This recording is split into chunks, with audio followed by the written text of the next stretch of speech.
Joshua Harris with Urban Plains, and today we're back in Chicago, the art capital of the Midwest. In our last episode, we spoke with Patrick McCoy, a world-class art collector, and today we have a special interview with Russell Harris of Harris Studio Art. Russell Harris was born on December 7, 1970 in Baltimore, Maryland. He earned his bachelor's and master's of fine arts from the Maryland Institute College of Art and continued his studies at the Schuler School of Fine Art. Harris is a mid-career artist who has been represented by the John Pence Gallery and has showcased his work in various galleries and museums across the country. In addition to his personal art career, he has taught visual arts at the Latin School of Chicago for several decades. Today I'm joined with Russell Harris. How are you doing today? I'm doing quite well. That's wonderful to hear. It's always amazing when we get to showcase talented artists residing in the Midwest. Thank you. Yes. We start off by talking a little bit about your experience at Maryland Institute of Art and what that process was like for you transitioning from the East Coast to Chicago.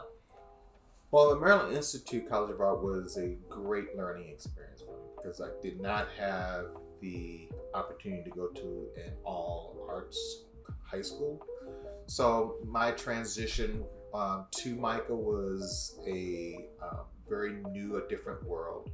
Even though I enjoyed doing art, the school really gave me a good foundation of understanding design, how to work through my visual, develop my visual problem solving skills, as well as connect with a lot of different artists and teachers and professors at the school that allowed me to hone my artistic ability. Also, I think that with the whole dynamics of MICA, with its strong foundation in conceptual work, it helped me to think outside of the box. So again, coming from a non-art high school, this kind of rocked my world a little bit because I really had to think in a different way. So with that, that newness to me developing my artistic skills, I still wanted to develop my understanding of painting because that was one of the reasons why I wanted to go to art school, be a better painter. So when I went to the Maryland Institute, I had a lot of learning to do.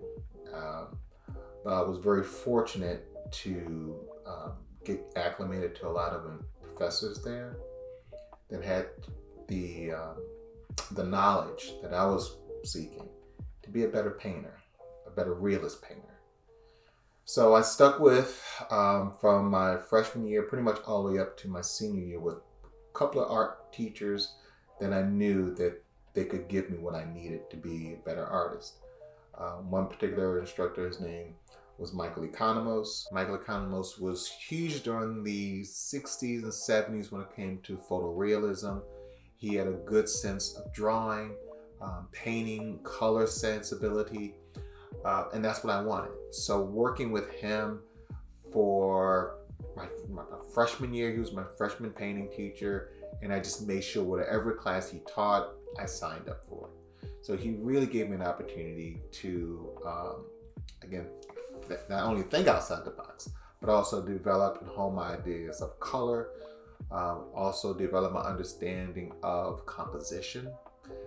Composition was something that was, again, very foreign to me. It's one thing I knew something that looked good in a painting, but I didn't understand why it looked good.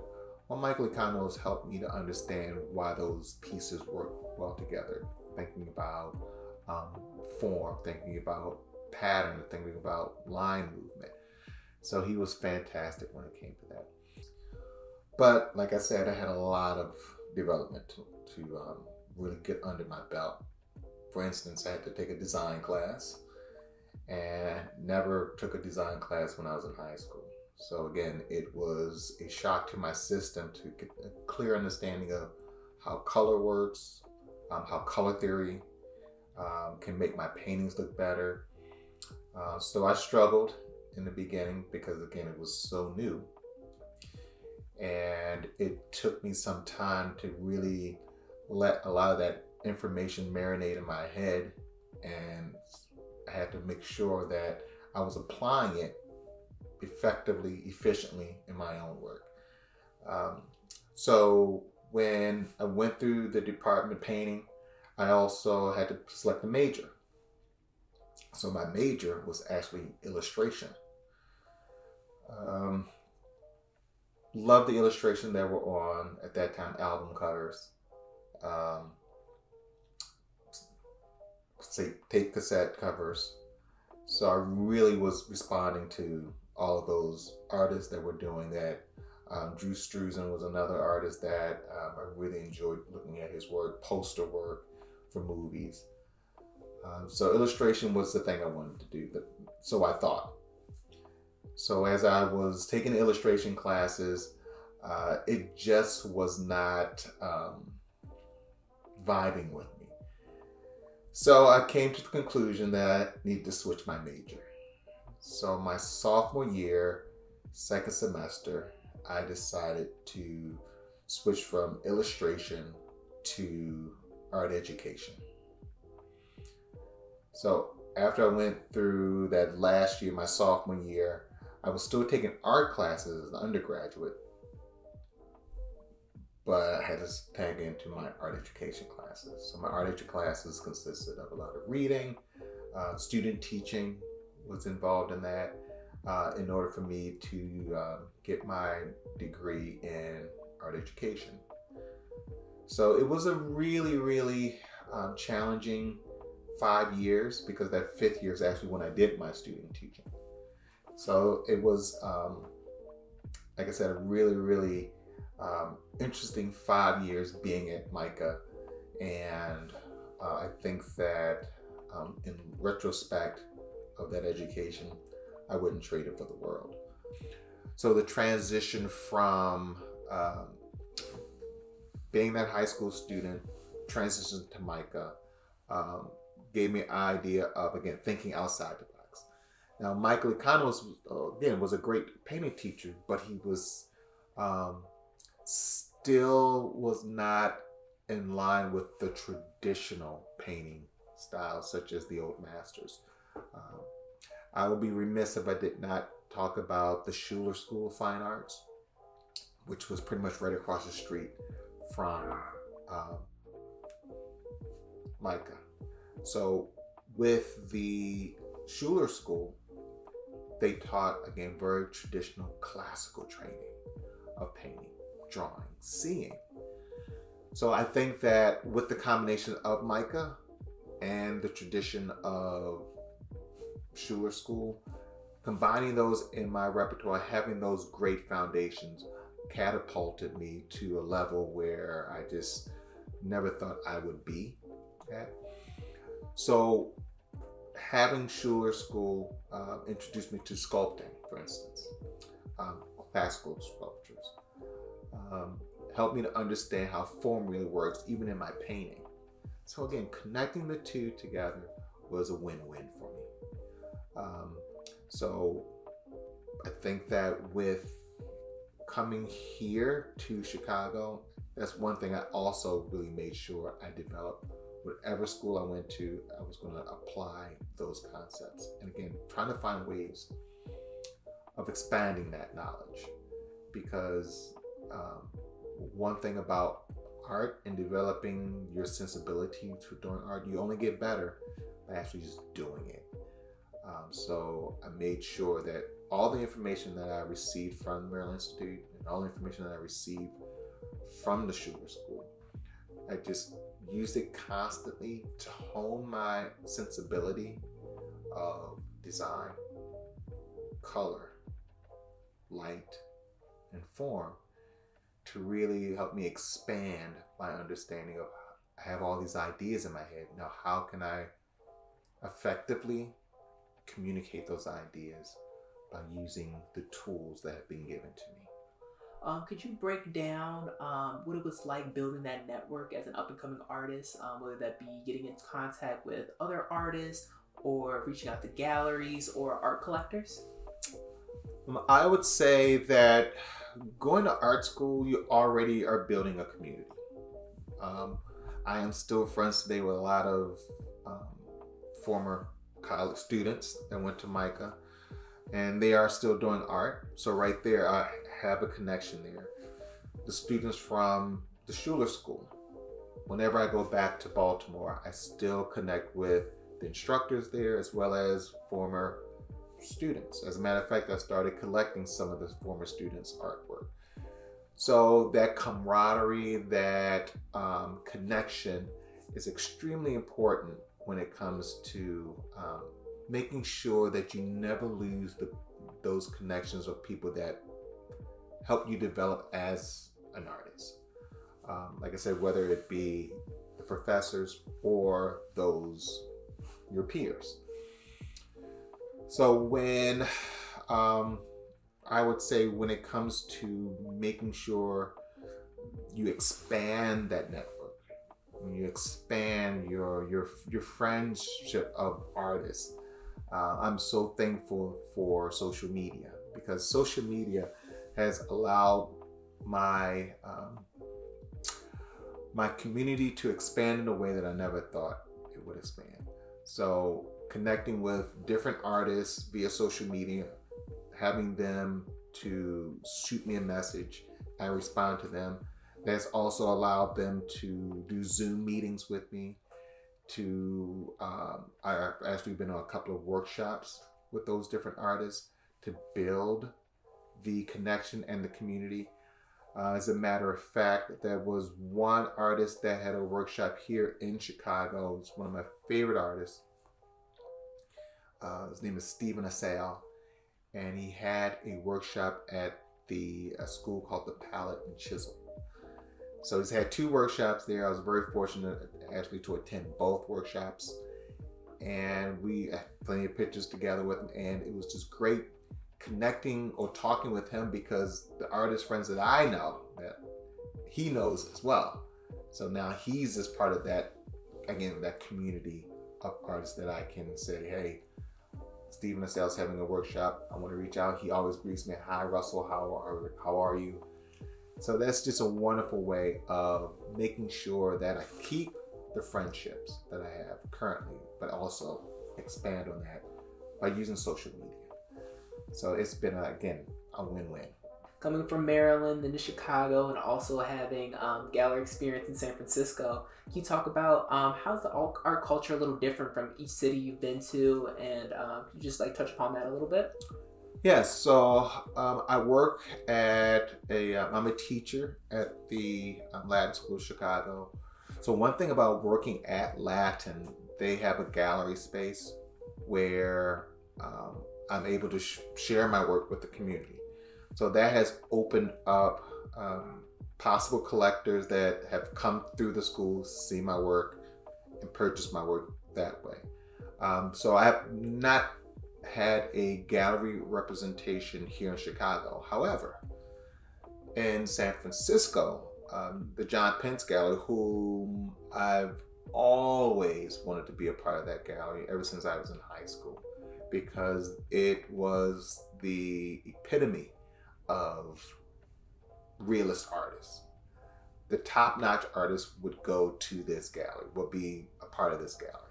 So that was always my dream, to be a part of it. So in 2008, I was a part of a group exhibition, the Trompe l'oeil exhibition. So both pieces sold, and it also opened up the door for collectors to communicate with John Pence and say, I really like what I saw of that artist, Russell Harris. I would like to see more of his work. So, and that was John's signal. So said, maybe I should make Russell a part of the artist community at the John Pence Gallery. So I was represented by John Pence from 2008 to about 2012, something like that, 2012, 2013, something like that. Then he retired, and he had a great run. The gallery had a phenomenal run. But the art scene there was, and it still is, I think is very strong. Like I said, here in Chicago, I have not really searched for gallery representation. In Maryland, because I went to school there, and I had an opportunity to go to maybe 1 or 2 galleries. but I was focusing in on honing my craft, trying to get better. So I did not venture out into the gallery scene in Baltimore, Maryland. But I can tell you it's a lot smaller there in Maryland when it comes to the art scene than compared to San Francisco and especially in Chicago. So there are these hierarchies. So I would say that for me, my experience with galleries, John Pence was the epitome when it came to realistic representation with my work. So he's top notch. I've had some shows here in Chicago. I've also had some exhibitions in Ohio, Youngstown, Ohio museums. I've had some museum exhibitions here, but nothing in terms of gallery representation here in Chicago. Thank you for that. Well, I want to thank you so much for welcoming us into Harris Studio. Thank you. One more question for you. Would you mind giving us a sneak peek into something that you're working on currently? Yeah, so the piece that's behind me right now is a figurative piece I've been working on for a while now. I work on a couple of different projects at one time. So this has been off the easel, just put it back on the easel. Portraits of different family members, friends, to help me communicate an idea that I've had brewing for a long time with protesters. This painting, I wanted to show the center figure as a couple of different levels. First of all, he is their protector, the crowd's protector. That's why his hands are out, almost like a crucifixion type thing. So he is basically sacrificing himself to protect the crowd, but at the same time, he's in a state of prayer. So he's not only protecting, he's also in a prayerful position, but at the same time, he's letting everyone know that we are not they're not a violent crowd. So a surrendering or a position of don't shoot or we do you no harm. That's what these hands up mean. So he is their protector. So they can have the right or the fortitude to march forward. This is such a universal theme. This is something that's been going on for years and years and years and years and years. I don't think it's ever going to end. So that's why whatever signs that they're holding, I kind of wanted it to be ambiguous. So you don't actually see what's on the sign because it should expand or go beyond the here and now. Because like I said, with our people, we are constantly protesting for injustice or equality, equity. So we are seem like we're always in a constant state of needing the world or the place where we live in to have a sense of understanding that we are needing to be equal. We are needing to have justice. And that is something that's just been constantly ongoing in our lives. The design of this, I wanted to start off with a simple palette. So actually for their skin colors, I'm actually using red, yellow, black, and white to get the colors started in their skins, and then I'll expand it a little bit more. But I was using what's called a Zorn palette, which is again a limited palette using black, red, white, and yellow. And then I'll expand it to maybe some purples and some greens and things like that.